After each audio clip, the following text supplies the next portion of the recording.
त्यांच्यासोबत दोन शिष्टमंडळाची चर्चा चालू आहे, एक नवीन एक जुने. ती चर्चा सफल झाली नाही. ते म्हणतात आता आम्ही ऐकणार नाही, आम्ही निघालो मुंबईकडे. तोडगा निघाला असं वाटतं का तुम्हाला? याच्यामध्ये मी अगोदरपासून म्हणतोय की सरकार प्रामाणिकपणे त्या ठिकाणी राहिली पाहिजे. तुम्हाला एवढ्या लवकर तोडगा काढता येणार नाही. सुप्रीम कोर्टाने जाहीर केल्यानंतर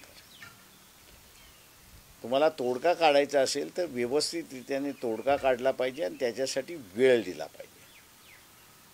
आतासुद्धा जे असणारं डेटा कलेक्ट केला जातो आहे, तो डेटा कलेक्ट करत असताना एवढ्या चुका केल्या जातात आहेत की त्याची विचारायला सोय नाही आहे. म्हणजे एकंदरीत हा डेटा जो आहे तो डेटा ज्याला आपल्याला म्हणता येईल की मॅन्युप्युलेटेड आहे अशा पद्धतीने कोर्टाने स्टॅम्प मारला तर वेगळा अर्थ त्या ठिकाणी नेऊ नये. मी जरांगे पाटील आणि इतर असणारे हे जे सगळे गरीब मराठा जो आहे त्यांनी एक लक्षात घेतलं पाहिजे की आरक्षण द्यायचं असतं तर ह्याच्या अगोदर आरक्षण देता आलं असतं. सत्तेवरची माणसं तीच आहेत, त्याही वेळेस तीच होती आणि आजही तीच आहे. त्यांना आरक्षण द्यायचं नाही. तुम्ही लाख काय 10 लाख लोक उतरली, उद्या 1 कोटी लोक जरी उतरली तरी हे आरक्षण देणार नाहीत. त्याच्यामुळे माझं असणारं जरांगे पाटील यांना असणारं म्हणणं आहे की शेवटचा खिडकी जी शिल्लक आहे मराठा समाजाला आरक्षण देण्याची कायदेच्या दृष्टीने, ती ह्या सरकारकडून असणारा बंद करून घेऊ नका.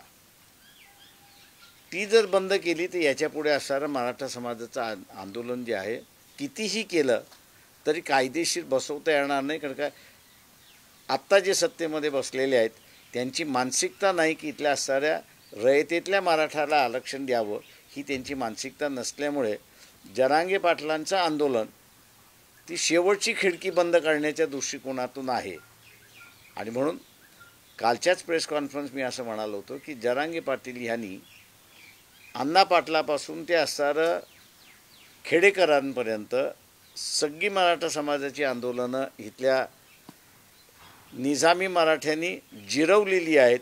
तुमचं आंदोलन हे जर जिरवायचं नसेल तर राजकीय दृष्टिकोनातून 2024 जे लोकसभेचं निवडणूक आहे त्याची भूमिकेबद्दल त्यांनी विचारणा केली पाहिजे.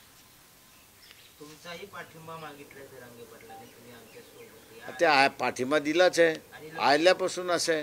लक्ष्मण माने म्हणतात की हे मनोवाद्यांचं आंदोलन आहे. ते काय मी फार विद्वानांवरती बोलत नसतो कारण का मी एक सर्वसामान्य माणूस आहे. तुम्ही त्यांना सल्ला पण दिलाय की जेवण करताना 4 जणांमध्ये जेवू नका किंवा पंक्तीमध्ये. हो, माझं सरळ मला आता खुलासा विचारला जातोय की हा सल्ला तुम्ही का दिला, तर मी एवढ्यासाठीच म्हणतो की माझ्या कालावधीमध्ये पोट साफ करायचं असेल तर पर्गुलेक्स घेतलं जात होतं. आता त्याच्यावरती नवीन निघालेलं आहे. तुम्ही 4 जणांमध्ये बसलं तर पर्गुलेक्स टाकणं सोपं जातं. 4 जणांना जुलाब लागतात आणि हॉस्पिटलमध्ये गेलं की आपला असणार आहे. तेव्हा अशा पद्धतीचा काही खेळ होऊ नये. हे राज्यसत्ता आहे, या राज्यसत्तेमध्ये काही होऊ शकतं. आणि म्हणून दक्षता म्हणून मी त्यांना असं म्हटलं की तुम्ही असणारं पंक्तीमध्ये जेवा, कारण का पंक्तीतल्या एवढ्या मोठ्या जेवणामध्ये कोणालाच काही करता येत नाही अशी परिस्थिती आहे. जरांगेने असं म्हटलं की मुख्यमंत्री आता तोंड लपून बसलेत आणि एवढं मोठं आंदोलन राज्यात सुरू असताना मुख्यमंत्री शेतात जाऊन बाईट देत आहेत आणि चर्चा करायला वेगळेच पाठवत आहेत. सरकार पाठीमागे झालंय का जरांगेच्या? म्हणजे मी असं एवढंच म्हणणार आहे की शासनाने प्रामाणिकपणे जरांगे पाटलांशी बोलावं, आलेल्या मासशी त्यांनी बोलावं की आमची इच्छा आहे तुम्हाला द्यायला, पण आम्हाला किती वेळ लागेल. हे जे चॉकलेट देण्याचं जे राजकारण चाललेलं आहे त्याच्यातून चीड अजून निर्माण होते अशी परिस्थिती आहे की या चिडेतून उद्या काही घडेल हे सांगता येत नाही.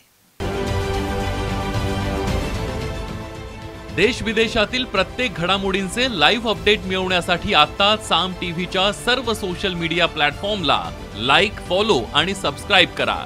तसंच सर्व नोटिफिकेशनसाठी बेल आयकॉन प्रेस करायला विसरू नका.